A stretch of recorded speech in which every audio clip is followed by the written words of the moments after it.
성신도 신학 강좌 117번째 시간인데요. 우리 생명과 창조의 눈으로 보는 광야 시대, 광야 생활에 대해서 우리가 살펴보겠습니다. 이스라엘 백성은 이집트를 탈출해서 40여 년을 광야 생활을 했습니다.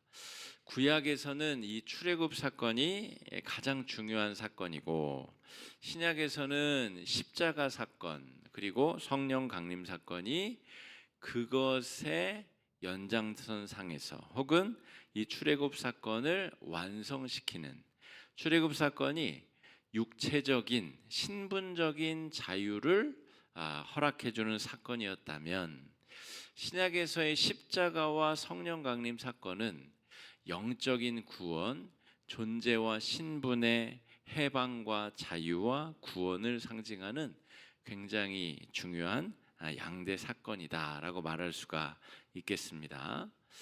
그런데 이집트에서 탈출한 이후에, 출애굽한 다음에 40여 년의 시간을 광야에서 보냈다라고 하는 점을 우리가 오늘 이 수요기도에 공부하는 시간에 주목해서 우리 살펴볼 예정입니다. 40년은 꽤 긴 시간입니다. 한 세대를 우리가 30년으로 잡습니다. 한 세대가 가고 그러면 30년이 지났다라는 뜻이죠. 30년을 잘 생각해 보면 한 아이가 태어나서 30살이 된다는 것은 그 사회에 아주 중추적인 역할을 하는 아주 건강한 공동체의 일원이 되었다는 것을 의미합니다. 지금이야 우리 어르신들이 80세, 90세, 100세도 사시고 하지만 고대의 세계, 지금으로부터 4,000년 전, 지금 이 출애굽이 지금으로부터 4,000년 전 사건이거든요. 그때에는 사람들이 30대, 40대, 50대 넘기기가 쉽지 않았습니다. 50만 살아도 장수했다고 생각했습니다. 제가 어렸을 때만 해도 어르신들이 환갑잔치를 그렇게 많이 하셨습니다. 우리 어르신들이 젊으셨을 때는 더 그랬겠죠. 환갑이면 이미 천수를 다 누렸다고 생각하고 잔치를 베풀어 줬습니다. 근데 요즘에는 환갑에 잔치한다 그러면 사람들이 의아하게 생각합니다. 요즘에도 환갑에 잔치를 하나? 70, 80, 90, 100세까지 사시는 분들이 많아졌기 때문에 그렇다는 거죠. 그러니까 조금 더 심하게 얘기하자면, 광야에서 태어난 사람이 대부분을 이룰 때까지 하나님께서 광야 생활을 하게 했다는 거예요. 그리고 모세와 더불어, 모세는 물론 120살까지 살았지만 그런 경우는 흔하지 않은 경우였다. 그러므로 이 광야 40년 생활을 지내면서 대부분의 평생을 노예 생활한 사람들은 아마 그 고된 노동과 이 육체의 또 질병과 여러 가지 이유로 광야에서 숨을 거뒀을 가능성이 굉장히 높다는 거죠. 그래서 이 광야에서 출생한 자들이 이 공동체의 핵심과 주축을 이룰 그런 아주 중요한 시간이 40년이라는 시간이라고 할 수가 있겠습니다. 실제로 광야 생활 이후에 가나안 땅으로 들어간 사람들은 모두 광야에서 태어난 사람들입니다. 두 명만 빼고요. 여호수아와 갈렙, 이 둘만 빼고는 다 광야에서 태어난 사람들만 가나안 땅에 들어가게 되었다라고 하는 거죠. 그 정도로 이 광야 생활이 중요한데, 바꿔 생각하면 그 노예로서의 살아왔었던 120년간의 생활 습관과 사고방식과 세계관을 다 뜯어 고치기가 쉽지가 않다는 겁니다. 우리 신앙생활을 오래 하신 우리 권사님들, 장로님들, 또 집사님들, 은퇴하신 우리 어르신들, 내가 평생 믿어왔었던 신앙적 세계관을 바꾸는 것이 진짜 어려운 일입니다. 그러니까 뭔가 예배 시간에 우리가 2025년에 대예배 형태를 확 바꿨잖아요. 그것을 있는 그대로 그냥 받아들이는 것이 거의 기적처럼 어려운 일입니다. 평생을 전통 예배 형태로 드렸었는데 새로운 형태의 예배를 내가 받아들인다, 이것은 사실 쉬운 일이 아닙니다. 그럼 받아들이지 않는 게 그럼 잘하는 것이냐? 그렇다고 볼 수는 없어요. 때가 되면 변화가 일어나야 되고 그 변화가 의미와 가치를 품고 있어야 됩니다. 남들이 바꾸니까 바꾼다. 그러면 바꿔도 별로 효과가 없고 은혜가 안 됩니다. 바꿔도 내 마음에 의미 있는 변화가 일어나지 못할 수가 있어요. 그런데 바뀌어야 될 때는 바뀌어야 됩니다. 옛날에 노키아라고 하는 전화기 만드는 유럽 회사가 있었어요. 지금 우리 삼성에 해당하는 그런 삼성 전화기는 지금 세계 1등이잖아요. 그런 위치에 있었던 회사가 유럽의 노키아라고 하는 전화기 만드는 회사였어요. 여러분들 옛날에 그 전화기 한 번쯤 써보셨을 수도 있어요. 그 회사가 승승장구하고 그냥 엄청 잘 될 줄 알았습니다. 그런데 변화하는 시대에 발맞추지 못하자 회사가 완전히 일거에 폭락, 망하게 되었습니다. 지금 우리가 살고 있는 이 시대에도 끊임없이 새로운 회사가 나타났다가 없어지는 일들이 벌어지죠. 그런데 교회가 꼭 그래야 된다는 이야기는 아니지만 필요에 의해서 꼭 그래야 될 상황이 펼쳐지면 교회가 반드시 그러한 변화에 앞장서서 나아갈 필요가 있다라고 하는 거죠. 2026년도에 우리 교회는 몇 가지 또 중요한 변화들을 맞이하게 됩니다. 일단은 한 달에 한 번씩 먹는 식사도 변화가 있게 되고 또 제가 목회 강조점으로 삼는 여러 가지 일들 때문에 우리가 1박 수련회도 하게 될 것이고 여러 가지 변화들이 일어나게 될 것입니다. 그런데 그 변화는 필요한 시점에 필요한 의미를 가지고 벌어지게 될 일들입니다. 그래서 그것이 잘 맞게 되면 그 변화에 맞는 놀라운 아름다운 열매가 맺혀지게 되지만 그렇지 못하면 오히려 역동을 잃게 될 수도 있는 거죠. 지금 이스라엘 백성들이 120년간을 애굽에서 노예 생활을 했었습니다. 그런데 이제 갑자기 자유가 주어진 것이죠. 아무도 나에게 일해라, 피라밋 지어라, 뭘 해라 명령해 주는 자가 없어진 상태예요. 그러니까 그 사람들이 하나님을 왕으로 섬기고 하나님이 주신 율법을 토대로 이제 살아가야 되는데 그런 삶의 준비와 습관이 전혀 체득되지 않은 상태라는 거죠. 이것을 고치는데 최소한 3분의 1의 시간을 하나님께서 할애하셨다라고 하는 거예요. 가데스 바네아라는 곳에서 이스라엘 백성들이 정탐꾼을 보냅니다. 그게 약 한 1년하고 몇 개월 지난 상태였어요. 1년 1, 2개월 지난 출애굽한 지 그때 정신 바짝 차리고 몸이 준비가 되었다면 자유인으로 살 준비가 되었다면 하나님께서 가나안 땅으로 그 바로 아랫길로 통해서 들여보내셨을 거예요. 그런데 정탐꾼을 보내놨더니 우리 12명 중에 10명이 자기들을 메뚜기와 같은 존재라고 격하하여 평가를 하였죠. 12명 중에 2명이면 몇 분의 몇이에요, 여러분? 6분의 1. 6분의 1만 우리가 정복할 수 있습니다. 왜냐하면 하나님이 여기까지 우리를 인도하셨는데 이 코앞에서 우리가 가나안 사람들에게 짓눌리고 정복당하고 망신을 당한다는 게 논리적으로 맞지 않지 않습니까? 우리가 올라가면 저들은 우리의 밥이 될 것입니다. 여호수아와 갈렙 두 사람만 주장을 했고 나머지 6분의 5는 안 됩니다. 우리는 집니다. 망합니다. 자기들의 힘으로 출애굽한 것처럼 자기들의 모습을 본 채 가나안 정복이 불가능하다고 생각했다는 것이죠. 제가 오늘 이제 내일 이수다 첫 모임을 할 거거든요. 그런데 작년에는 우리 한 해를 거의 통으로 쉬었어요. 근데 제가 다른 우리 부분의 교회에 다른 일에 신경 쓰느라 몸이 한계인지라 다 할 수 없어가지고 의도적으로 그 부분을 약화시켰었습니다. 근데 이제는 더 이상 이제 늦출 수 없는 피할 수 없는 상황이 되어서 이제 다른 영역을 좀 더 약화시키고 오히려 그 교회가 마땅히 집중해야 될 복음 전파와 세상과의 소통의 영역을 확장하기 위해서 이제 모임을 내일부터 시작합니다. 그런데 제가 그 모임을 어떻게 생각하는가를 제가 객관적으로 한번 생각해 봤어요. 이 모임이 어떻게 펼쳐질 거라고 너는 믿냐라고 제가 저 자신에게 물어봤다는 거죠. 그랬더니 의외로 별로 기대감이 없는 겁니다.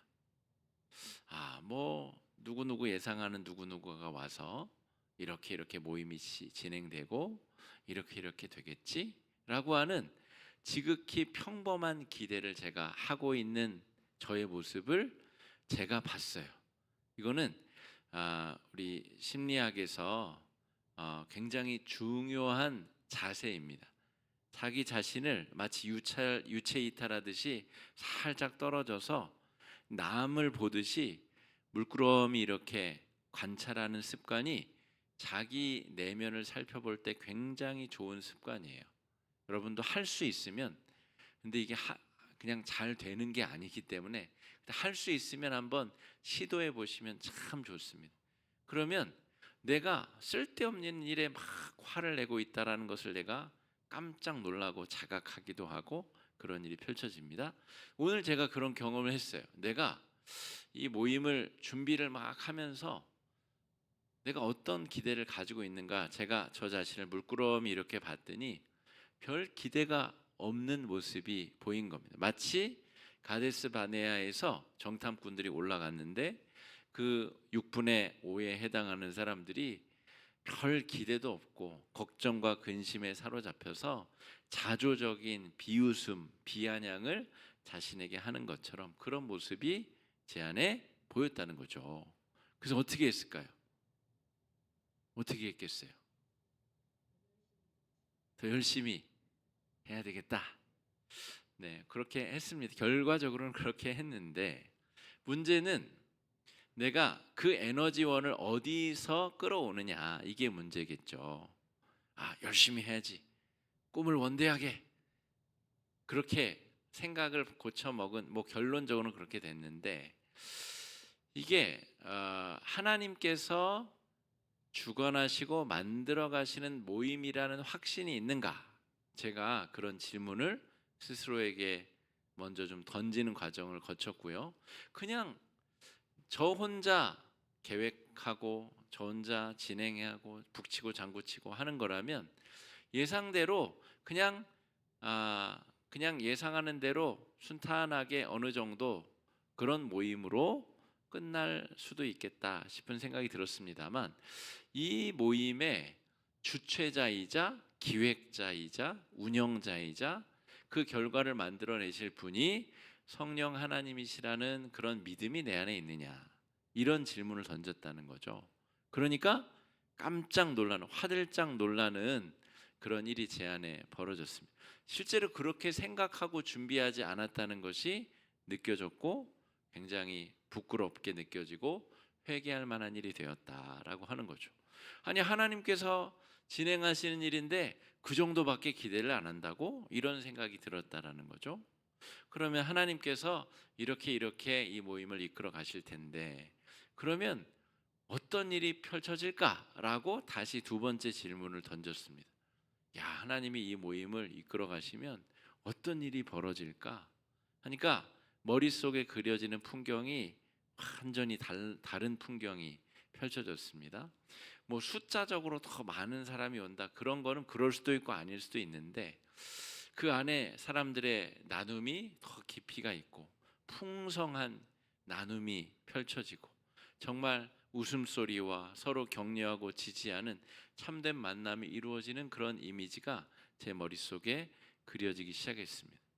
그 두 가지 질문을 던지기 전까지는 그냥 너무나 평범한 예상될 법한 모임이 떠올랐다면, 두 가지 질문을 던진 다음에는 새로운 이미지가 그려졌다는 거죠. 저는 그렇게 되리라고 믿습니다. 그렇게 되리라고 저는 확신합니다. 이 이야기를 왜 이렇게 길게 드리냐면, 여러분, 출애굽했는데 광야로 바로 들어가야지. 이건 우리 생각이라는 거죠. 2026년도에 성도님들이 여러 가지 기도 제목들이 있겠죠. 그런데 그 기도 제목이 내가 원하는 시점에 내가 원하는 방법으로 그렇게 돼야만 된다라고 중원부원하듯이 기도를 장황하게 늘어놓는다고 해서 그 기도가 정말 의미 있는 기도겠느냐. 하나님께서 이 일을 만들어 가시는 주체라고 하는 믿음이 정말로 있느냐. 그리고 그 과정에 하나님께서 최소 3분의 1의 변화의 시간이 필요하다라고 하는 그런 하나님의 이끄심에 대해서 순종할 준비가 되어 있는가라고 하는 거죠. 그리고 그 시간이 길어지더라도 기다릴 수 있겠는가? 소망함으로 기다릴 수 있겠는가? 이 광야 생활을 다른 눈으로 살펴본다는 것은 그런 의미가 있습니다. 만나가 무슨 이게 무엇이냐 그런 뜻이거든요. 만나의 뜻 여러분 그거 외우고 기억하고 그때 어느 경로로 이렇게 지나가서 거기서 무슨 반란이 일어났고 거기서 무슨 일이 벌어졌고 그거 외우는 게 오늘 우리가 하고자 하는 공부의 목적이 아닙니다.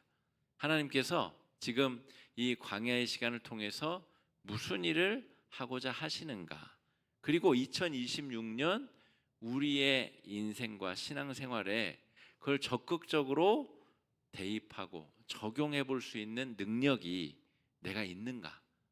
그냥 이 시간에 왔다 가는 게 아니라 구체적으로 내가 오래 품고 있는 기도 제목에 그 내용들이 실제 이 광야 생활의 내용처럼 접목이 되고 적용되면 좋겠다라고 하는 겁니다. 40이라는 숫자는 성경에서 굉장히 자주 등장하기 때문에 적어도 평신도 신학광자 우리 수업을 듣는 성도들이라면 그 의미 정도는 알고 계셔야 됩니다. 예수님도 광야에서 40일간 시험을 받으셨죠. 그리고 40년간 광야 생활을 하게 됩니다. 이 40이라는 숫자 혹은 400이라고 하는 숫자 끊임없이 계속해서 등장. 제가 설명 중에 생각해 보니까 노예 생활이 120년이 아니라 400년이네요. 뭔가 지금 제가 모세의 나이와 혼동해서 설명을 드린 것 같습니다. 10분의 1이 노예 생활 대비 광야 훈련 시간으로 사용되었습니다. 제가 잘못 말해도 바르게 이해하실 수 있기를 바랍니다. 자, 40이라는 숫자는 그래서 이 4라고 하는 숫자와 10이라는 숫자의 곱인데 400년은 4 곱하기 10 곱하기 10입니다. 그러니까 그 400이라는 숫자가 의미하는 것은 지배, 악의 지배와 죄의 지배의 그 기간이 땅의 숫자와 가득함이 곱해지고 곱해진 상태를 의미합니다. 그러니까 인간의 노력으로는 이 죄악의 문제를 스스로 해결할 수 없다라고 하는 중요한 상징이 400년 노예 생활이라고 하는 숫자의 의미에 담겨 있는 겁니다. 여러분 생각보다 유대인들은 이 숫자와 이 관련된 의미 부여에 집착하는 경향이 있습니다. 왜 400년일까?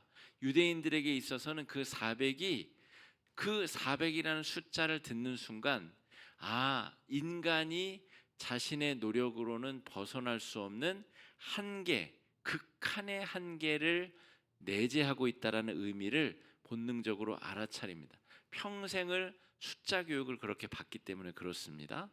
400년간을 광야 생활을 하던 사람들이 40년간 광야에서 그 노예 생활의 허물과 그 세계관을 바꾸는 훈련을 한다라고 하는 거죠. 4는 땅의 숫자입니다. 동서남북 사방을 가르치는 숫자인데 3은 하늘의 숫자죠. 가장 안정된 숫자라고 말씀드렸습니다. 산발이가 안정되잖아요. 근데 여러분 앉아 계신 의자도 조금만 바닥이 뒤틀리면 이 뒤뚱뒤뚱 하잖아요. 발 4개는 3보다 훨씬 불안정합니다. 그래서 4를 땅의 숫자라고 하고 3을 하늘의 숫자, 이걸 더하면 7, 거룩함을 상징하는 완전한 숫자가 되고 4, 3을 곱하면 그게 12이 됩니다. 12 제자, 12 지파, 12를 상징하는 이 세상을 상징하는 아주 중요한 상징물이 된다는 것이죠. 그러니까 땅을 의미하는 4와 완전을 의미하는 10이 곱해진 것이 40년인데 땅의 것을 변화시키기 위한 합당하고 완전한 시간이라는 거죠. 이것보다 더 오래 있으면 변화가 더 잘 되지 않을까? 아닙니다. 40을 초과하면 오히려 불만과 원망과 그런다고 해서 잘 되는 것이 아닙니다. 바꿔 말하면 40년간 광야 생활을 했는데 가나안 땅에서 영적 전쟁에서 이스라엘 백성이 실패하게 됩니다. 그 얘기는 충분히 하나님께서 변화시키고 온전케 하시는 시간을 가졌으나 이스라엘 백성이 그 훈련 기간을 다 충분하게 감당하고 이수해내지 못했다라고 하는 것이죠. 자, 언약궤의 보관 물품은 세 가지입니다. 언약 돌판과 십계명이 적혀 있는 돌판들이죠. 그리고 아론의 지팡이, 아론의 쌍난 지팡이, 그리고 만나를 담은 항아리. 요 세 가지가 언약궤의 보관 물품입니다. 그런데 이 보관 물품이 광야 훈련의 아주 핵심적인 강조점들을 다 다루고 있다. 이 세 가지를 중심으로 우리 광야 생활의 본질을 좀 살펴볼 필요가 있습니다.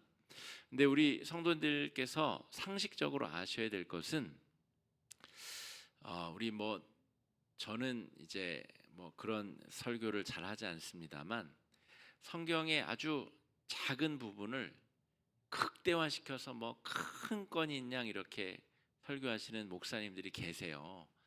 근데 성경에 이 세 가지 물품이 언약궤 안에 있었느냐 밖에 있었느냐 이게 다르게 기록이 되어져 있거든요.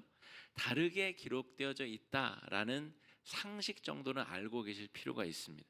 왜냐하면 이 별로 중요하지 않은 걸 가지고 마치 세상이 두동강 날 것처럼 강조해서 말하는 목사님들도 계시거든요. 그러니까 그리고 이단들이 특별히 그런 번잡스럽고 중요하지 않은 것으로 본질적인 것인 양 설명하는 경우가 있기 때문에 상식적으로 알고 계실 필요가 있습니다. 히브리서 9장에는 새 물품이 언약궤 안에 들어있다라고 기록하고 있고요. 다른 성경에서는 이 언약 돌판만 언약궤 안에 들어있고 나머지 만나 담은 항아리와 아론의 쌍난 지팡이는 지성소 안이긴 한데 언약궤의 맞은편, 언약궤를 보고 놓도록 그렇게 되어져 있습니다. 이것도 제가 말씀 읽고 설명을 드릴게요. 읽어보겠습니다. 시작. 금 향로와 사면을 금으로 싼 언약궤가 있고 그 안에 만나를 담은 금 항아리와 아론의 쌍난 지팡이와 언약의 돌판들이 있고 히브리서 9장에는 어떻게 써 있죠? 만나를 담은 항아리, 아론의 쌍난 지팡이, 언약의 돌판들이 언약궤 안에 들어있다라고 써 있죠. 그런데 민수기 17장 10절 읽어보겠습니다. 시작. 여호와께서 또 모세에게 이르시되 아론의 지팡이는 증거궤 앞으로 도로 가져다가 거기 간직하여 반역한 자에 대한 표징이 되게 하여 그들로 내게 대한 원망을 그치고 죽지 않게 할지니라. 아론의 쌍난 지팡이는 증거궤 앞에 두도록 되어져 있다는 거예요. 이런 디테일이 좋으신 분들은 이거 가지고 연구하시는 것도 좋긴 한데 그러면 진짜 중요한 본질을 놓치게 된다는 것이죠. 이 정도만 상식적으로 알고 넘어가시면 되겠습니다. 잘 생각해 보시면 언약궤는 계약서를 상징하거든요. 그런데 아론의 쌍난 지팡이 뒤쪽에 설명을 하겠지만 하나님께서 위임해 주신 권위를 상징하는 겁니다. 이것은 사실은 늘 확인할 수 있도록 언약궤 밖에 위치하는 게 훨씬 더 유용하기 때문에 아마 그렇게 명령하신 것이 아닌가 싶습니다. 자, 십계명 돌파는 하나님과의 계약서입니다. 계약서. 여러분, 계약서가 참으로 중요하죠. 특별히 이 유럽 또 미국 이 북미 유럽권에서는 계약서의 내용의 단어 하나에 따라서 사람의 운명이 판가름이 달라지기도 할 정도로 계약서가 굉장히 중요합니다. 그런데 이 십계명 돌판에 기록된 계약서의 내용은 무엇이냐?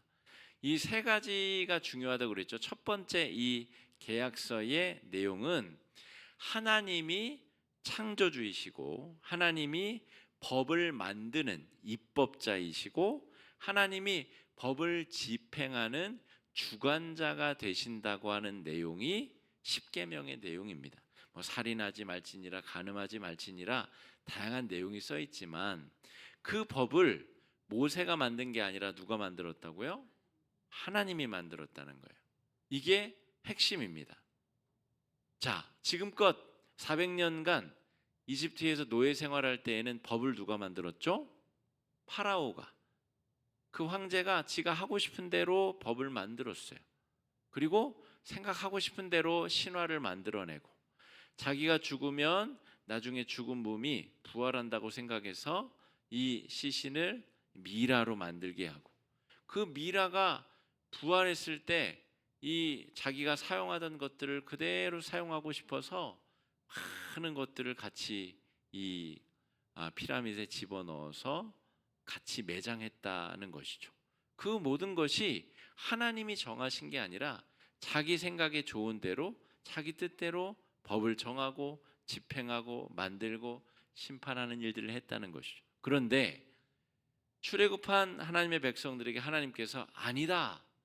어떤 사람도 너희에게 법을 만들어서 너희를 통제할 수 없다. 왜냐하면 법을 만드는 것은 나의 영역이기 때문에 내가 권한을 위임할 모세와 아론조차도 그 법의 지배를 받아야 된다. 이것이 계약서의 중요한 내용이다라고 말할 수가 있겠습니다. 계약서의 내용은 여러분 위기의 순간에 효력을 발휘하게 되죠. 한국교회가 짧게는 지난 한 5, 6년간 한 10여 년 그리고 좀 길게 보자면 3, 40년간 부흥의 시대의 끝자락에 한국교회가 추한 모습을 많이 세상 가운데 보였습니다. 명성교회, 사랑의 교회, 여의도 순복음교회, 최근에 남포교회라고 하는데도 문제가 터졌고요. 정말 명실공히 대형 교회 치고 문제가 터지지 않은 교회가 하나도 없어요. 여기 옆에 화곡동 교회도 그렇고 정말 사람 좀 모인다 치는 교회들마다 문제가 안 터진 교회가 없어요. 그런데 그게 바로 위기의 순간이죠. 위기의 순간에 뭘 찾아봐야 되죠? 계약서를 꺼내봐야 됩니다. 우리 황 권사님이 계약서를 쓰고 남의 집 전세 계약을 맺었는데 집주인이 엉뚱한 주장을 하면 계약서를 꺼내야죠. 꺼내서 계약 내용을 살펴보고 내가 법원에 이의제기를 하거나 재판을 걸 일이 있으면 재판을 걸어서라도 이익을 찾아야 되죠. 위기가 있을 때 계약서가 빛을 발하게 되는 겁니다. 한국교회가 그런 문제가 벌어졌을 때 계약서를 펼쳐봤어야죠. 하나님의 말씀에 그 교회가 바른 길로 향하고 있는가를 묻고 살피고 회개할 건 회개하고 돌이킬 건 돌이키고 그렇게 했어야 되는데 한국교회가 말씀 위에 서 있다라고 맨날 말만 하면서도 위기의 상황에 그런 일을 제대로 행하지 못하였다라고 하는 것입니다.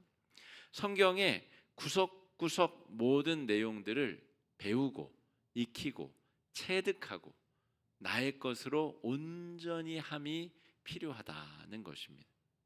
여러분, 교회 다니는 것은 내가 교회를 왔다 갔다 하는 것을 의미하지 않습니다.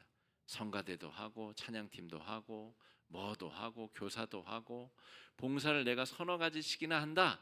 그게 신앙생활의 본질이 아닙니다. 신앙생활의 본질은 하나님과 어떤 계약을 맺었는지를 명확하게 온몸으로 체득하고 성경의 모든 내용을 내가 익숙하게 하고 그래서 내 인생에 문제가 터졌을 때 그 계약서의 내용을 언제든 내가 상기해내고 찾아내고 그 계약서의 내용대로 기도하고 문제를 회복하고 문제를 해결할 수 있는 능력이 내 안에 있어야 되는 겁니다. 그렇지 못하면 신앙생활을 바르게 했다라고 보기가 어렵습니다. 교회를 오래 다녔을지언정 신앙생활이 성숙하였는가 성장하였는가 말하기 어렵다라고 하는 것이죠. 그래서 성경의 내용을 익히고 체득함이 너무너무 중요하다라고 말할 수가 있겠습니다. 율법 앞에 모든 사람은 평등하다는 것이 이 계약서의 주된 내용입니다. 인간이 그러나 악하기 때문에 하나님께서 지도자에게 그 권한을 위임하십니다.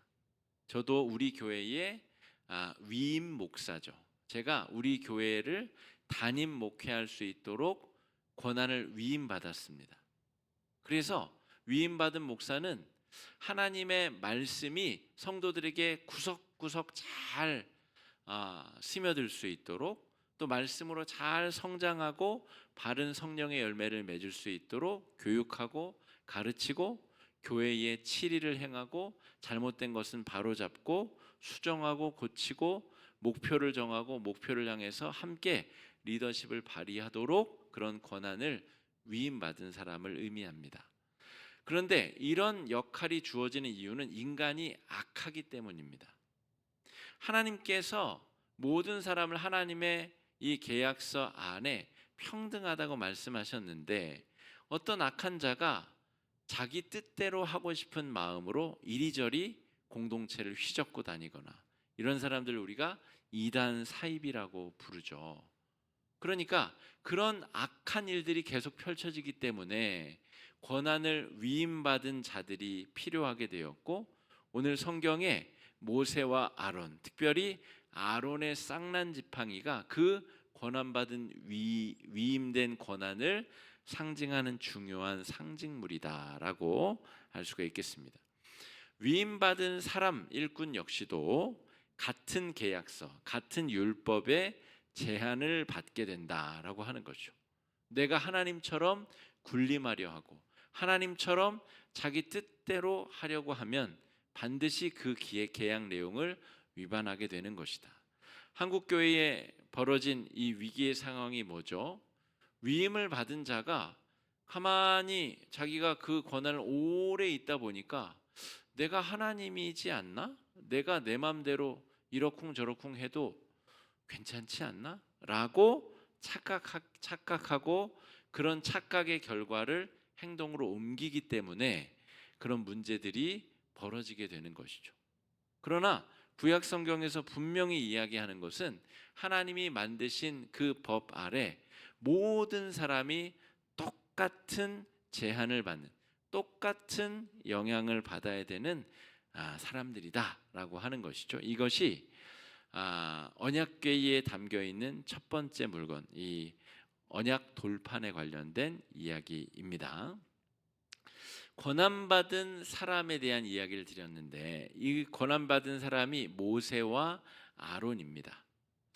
아론은 이 모세의 형인데 제사장들을 이끄는 대제사장의 권한을 위임받게 되었고 이 모세는 전체 백성을 다스리고 이끄는 그런 지도자의 역할을 위임받게 됩니다. 자, 그런데 고라, 다단, 온이라고 하는 몇몇의 사람들이 모세와 아론에 대해서 반역을 일으키게 됩니다. 고라는 이 레위 지파에 속한 사람이고 다단과 온은 이 루벤 지파에 속한 사람입니다.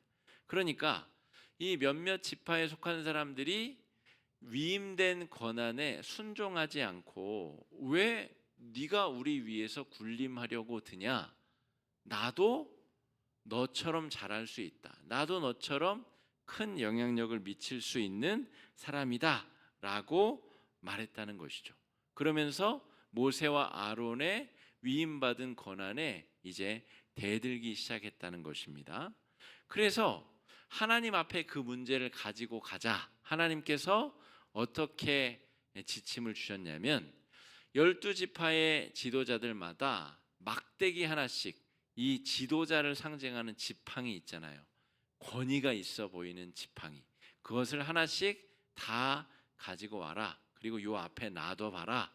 그랬더니 아론의 지팡이에서만 싹이 났다는 거죠. 지팡이로 만들어놨다는 것은 살아있는 나무를 잘랐다는 것이고, 그리고 건조시키고 말렸다는 것을 말하죠. 그러니까 이미 죽은 나무에서 살구꽃이 피었다, 새로 싹이 나고 꽃이 피었다라는 것은 기적이 벌어졌다는 일이죠.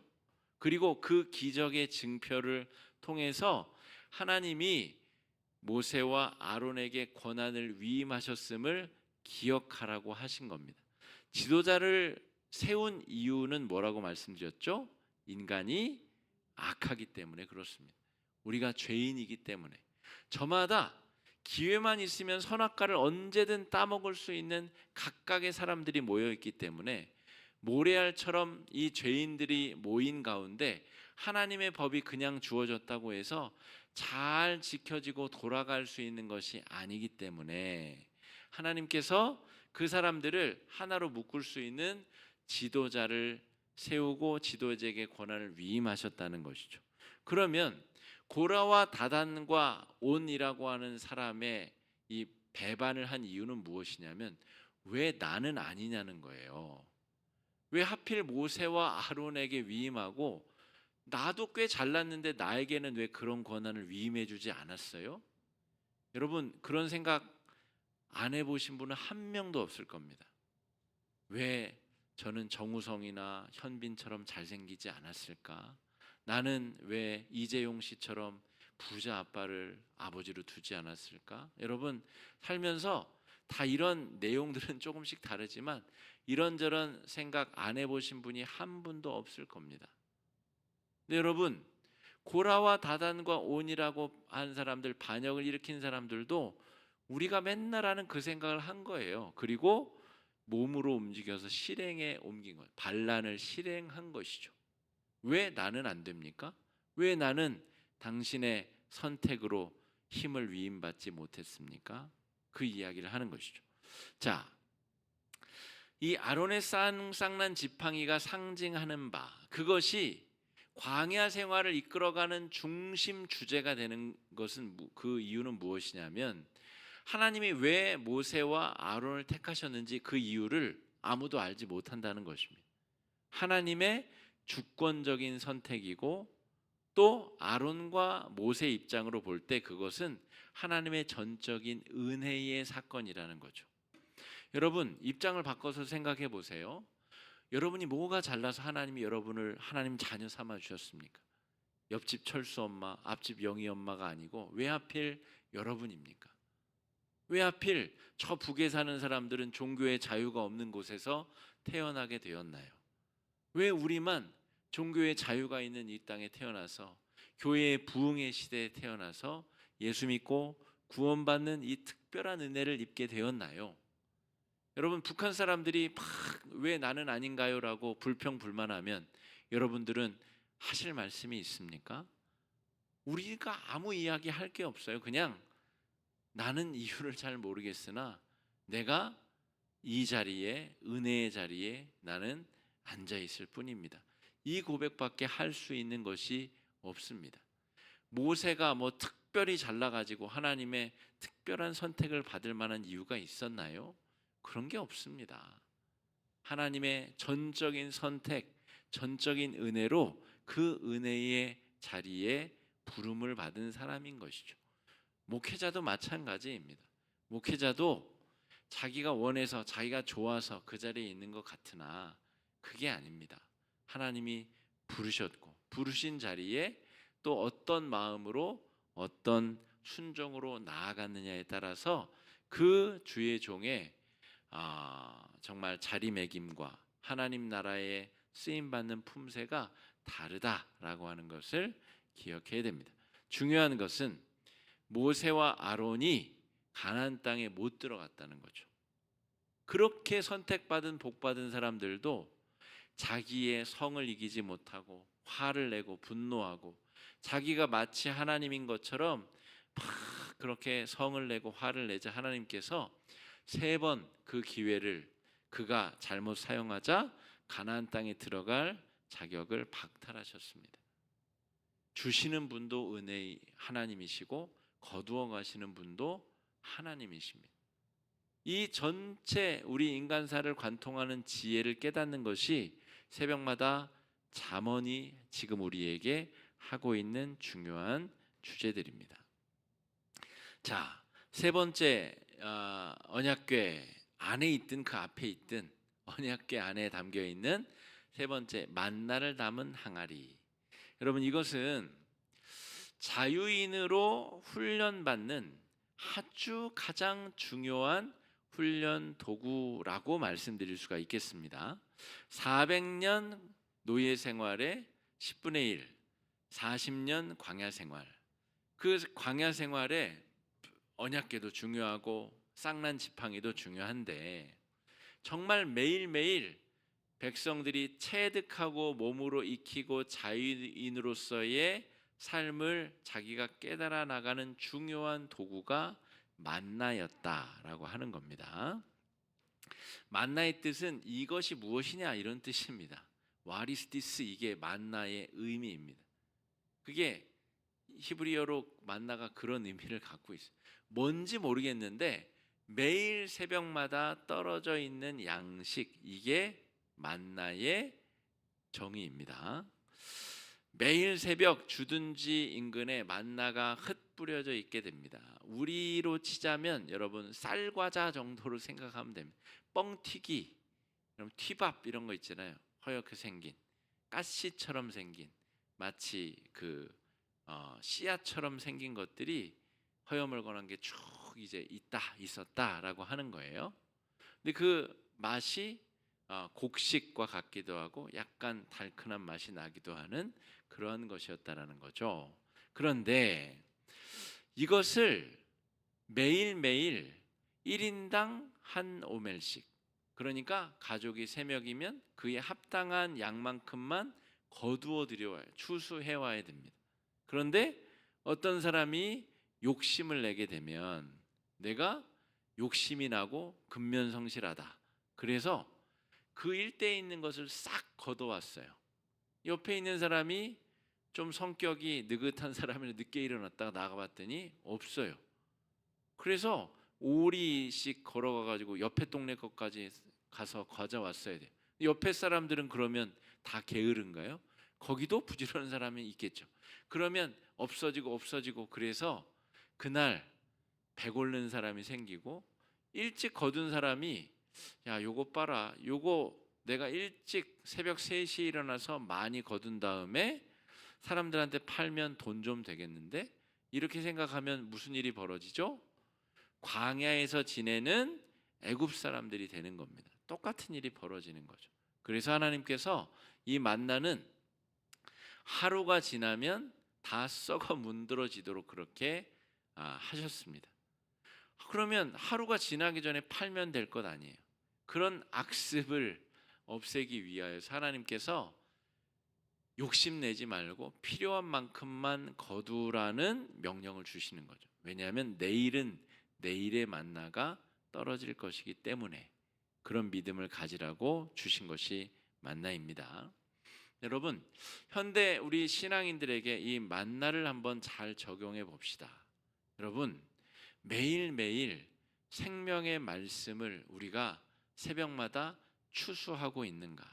오늘을 살아갈 양식을 말씀으로부터 우리가 근거로 얻고 있는가를 잘 돌이켜 봐야 된다는 거죠.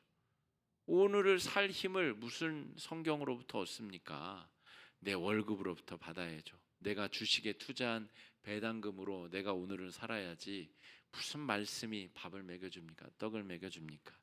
이렇게 생각한다면 광야의 훈련 기간이 더 길어질 수 있다라고 하는 거예요. 광야에서 훈련하는 내용의 핵심은 말씀이 매일매일 우리 삶에 떨어지도록 하고 그것을 추수해 와서 하루의 양식으로 삼되 그것을 정말 생명줄처럼 붙잡아라는 것입니다. 여러분, 특별 새벽기도 일주일 바짝 정신 차려가지고 그때 한 다음에 그 어떤 뿌듯함을 가지고 나머지 51주를 대충 그렇게 살아서는 안 됩니다. 여러분, 하루 매일매일을 하나님의 말씀을 꼼꼼히 살피고 내 삶에 적용하면서 우리가 그렇게 살아야 됩니다. 만나가 우리에게 주는 아주 중요한 신앙적 교훈입니다. 내일도 하나님께서 만나를 주신다는 확신이 있어야 욕심 부리지 않죠.